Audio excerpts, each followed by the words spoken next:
We are going to talk about how to talk confidently in front of our seniors, because this is one thing which many of my YouTube subscribers, my students at various aspects, I have got these questions from some of the very senior people as well, that they have good communication skills, otherwise they can talk well, they don't even have language challenge, but the moment they face seniors, the moment they are standing in front of few people, the moment they are meeting new people, somehow they lose confidence, somehow they get stuck, somehow they are not able to bring out their best, and they only realize it once they come out of the situation. Then they feel that, I should have spoken like this or that.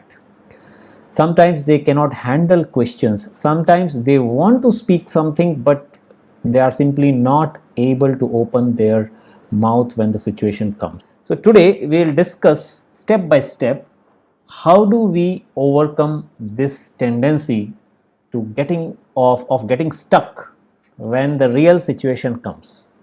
So first of all, understand that what is the challenge. We need to understand the challenge correctly.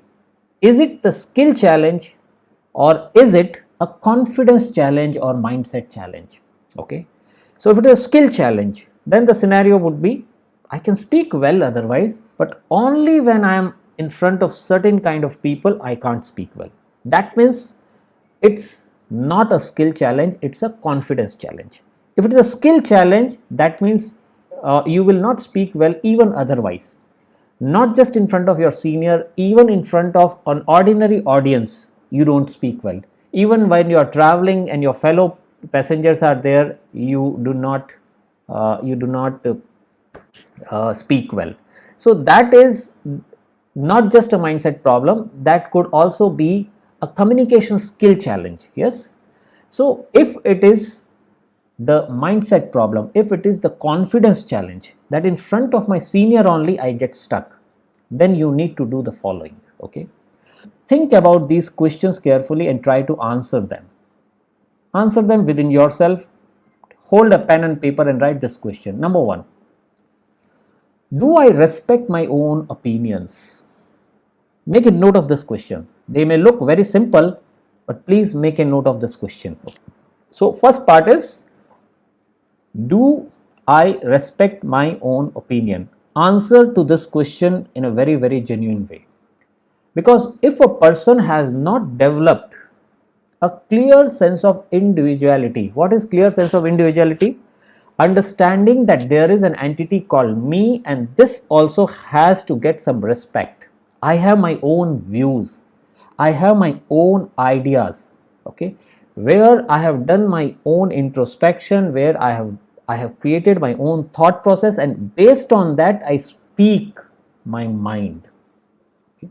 So if you do not have a clear strategy when you speak, if you do not have a clear reason which you have understood within yourself, about which you are convinced with yourself, that whatever I am talking, I am completely convinced about it, and I have a solid reason in my understanding to make this point. If you do not have this assurance within yourself, then there comes a component of doubt.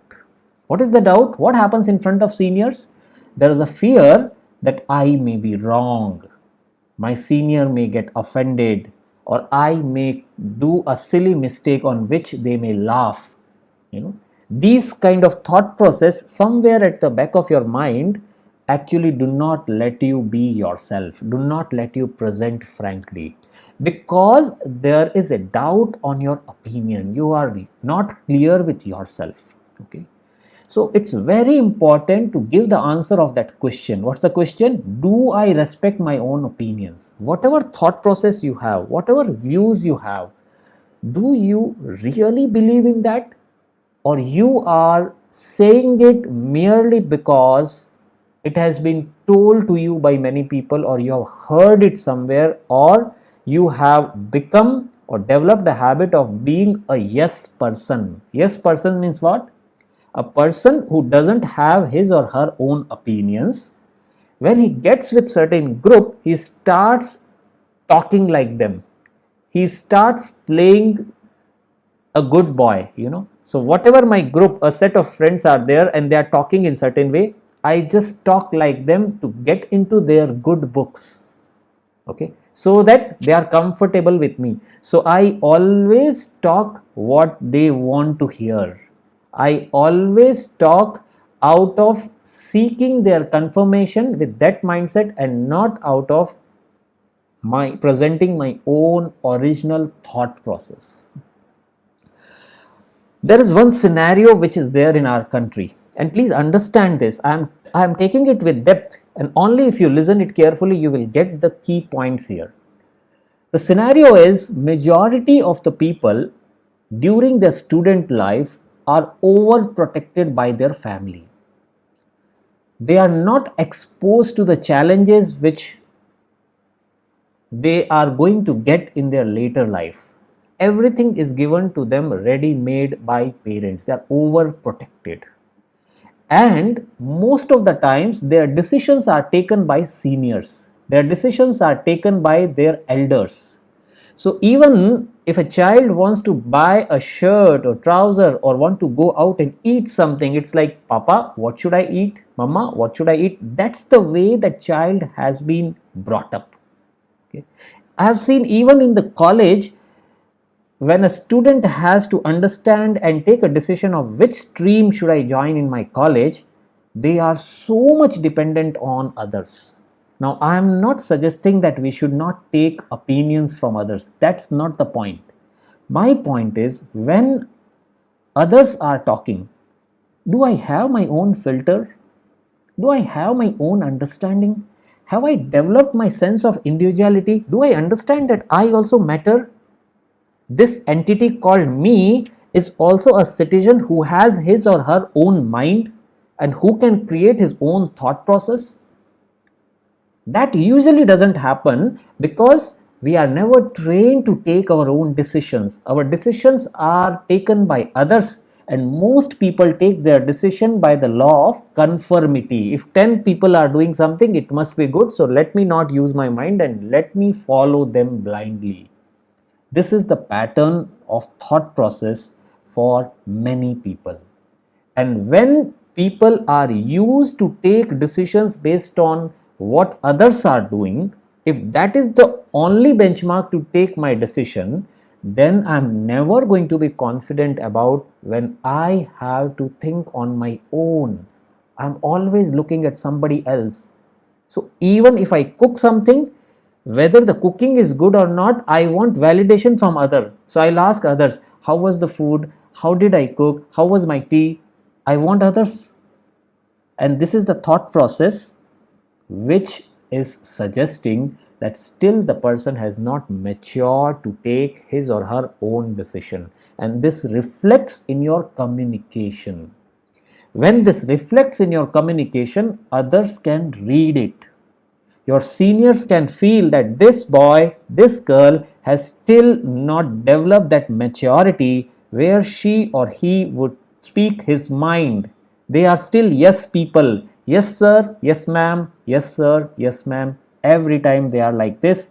They never even ask, even if they don't understand, they never even ask to me.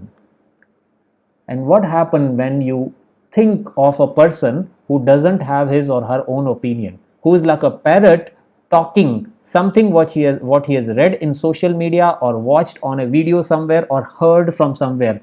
When somebody is only speaking those things, that confidence, that natural feeling of being me would never come. Okay, and that's where you become an approval seeker. Please understand it carefully. You become an approval seeker. What is approval seeker? I have an idea, I want to speak, but I want to make sure that you agree with it. Okay. I don't want a discussion. I want your approval.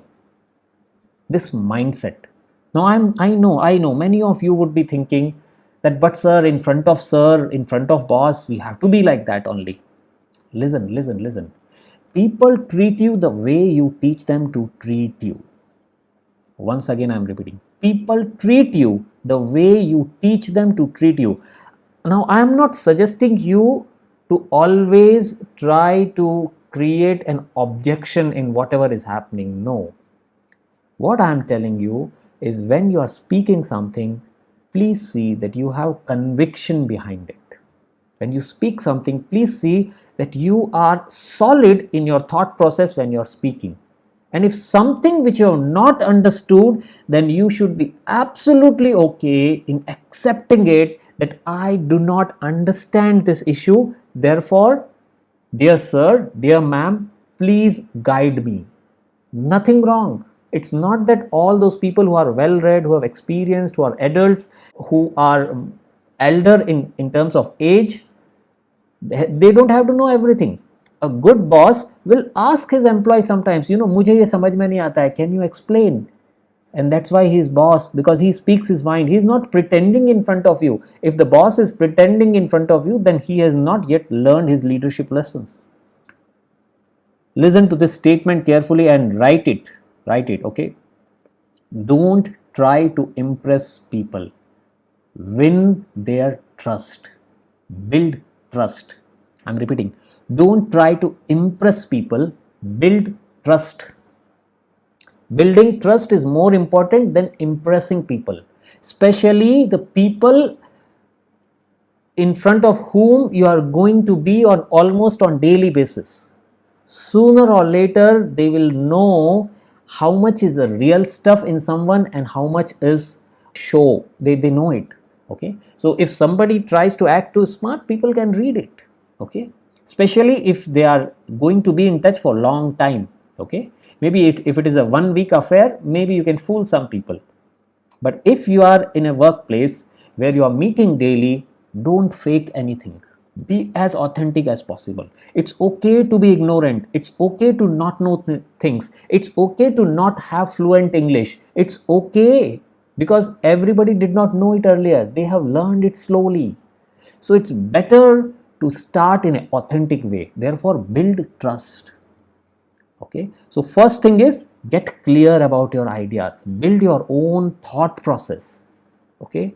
A person who is matured, who has his own ideas and who has his own reasoning and who is open for suggestions, and if there are some new interesting suggestions, we modify our thought process.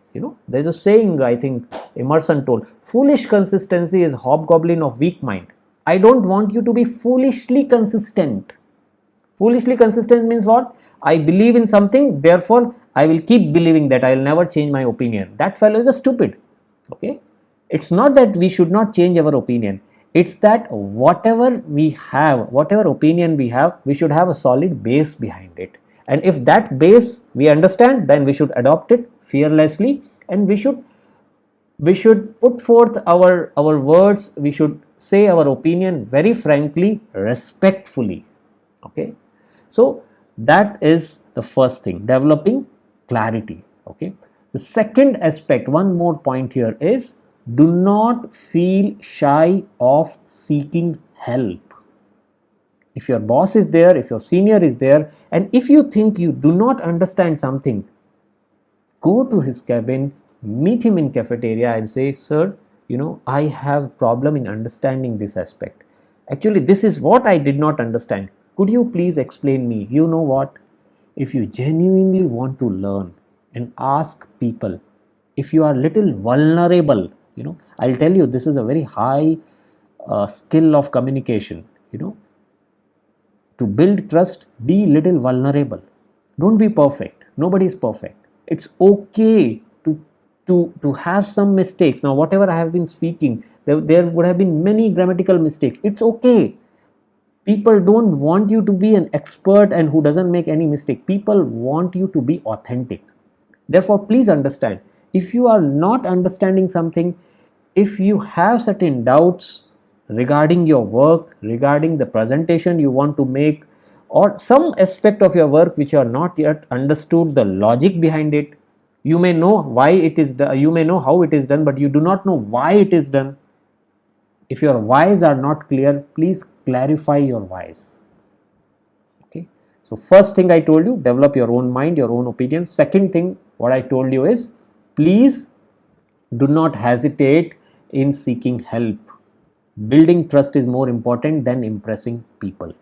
Yes, I hope you get this 2 point. See, till now what I spoke mostly about the senior people. But some people have hesitation to speak in front of new people, not just senior people, new people, strangers. So I can talk with the people who are always with me, but I cannot talk frankly with the people who are strangers. These people normally, see, some kind of uneasiness will always be there in front of strangers, even for good communicators. But then if you are over conscious about what people think about you, then this problem will be bigger. Okay. When you are over conscious, or when you think that other people are better than you, this is a kind of inferiority complex some people have. Look at him, he's talking in very good English. Look at her, how nicely she is speaking, how professionally she is speaking. When you have such conception about other people, suddenly you make yourself small in front of others. And when you make yourself small in front of others, what happens? Your confidence has gone for a toss, and this is visible. They can take advantage of your this mentality. Never disrespect yourself. Not knowing things is not a sin, but not trying to know is a problem. Nobody knew 100% things since birth. All of them have gone through a journey. The people who ask easily, the people who express little more frankly, they learn faster because they do not waste time for ideal situations. They just go in front of the world and ask, "Madam, I don't understand this. Can you please explain?" Let madam laugh for thinking that, oh, this girl doesn't even know this much, this boy doesn't even know. She'll laugh once. But then you will learn something very important. Your intelligence is on this fact that how fast you can learn the tricks of the trade, how fast you can look at other people who have become successful and take some clues and adopt it in your life. Please see, in nature, everything happens by copying. Everything. You look around yourself, a baby dog learns from the mother dog. A baby kitten learns from the mother cat. There is nothing wrong in copying people. There is nothing wrong in learning from somebody else. So somebody is greeting certain way, somebody is dressing certain way. If you like it and if it makes sense for you, nothing wrong in copying, nothing wrong in asking, nothing wrong in adopting. Yes, but create your own mind, create your own reason. Certain things you will like, accept them. Certain things you may not like, don't accept them. Okay. So apart from these things, I would suggest you to watch my another video about assertiveness. In assertiveness also, I have given you some clues, some points about how to speak your mind in front of everyone. Okay. Without disrespecting them and without being scared of them. I am not scared of you. At the same time, I will respectfully talk. Even if I have to disagree, I will respectfully disagree. This ability to speak your mind, people will respect you if you can speak your mind. People will respect you. It's extremely important to develop this ability to speak your mind. So thank you once again, all of you.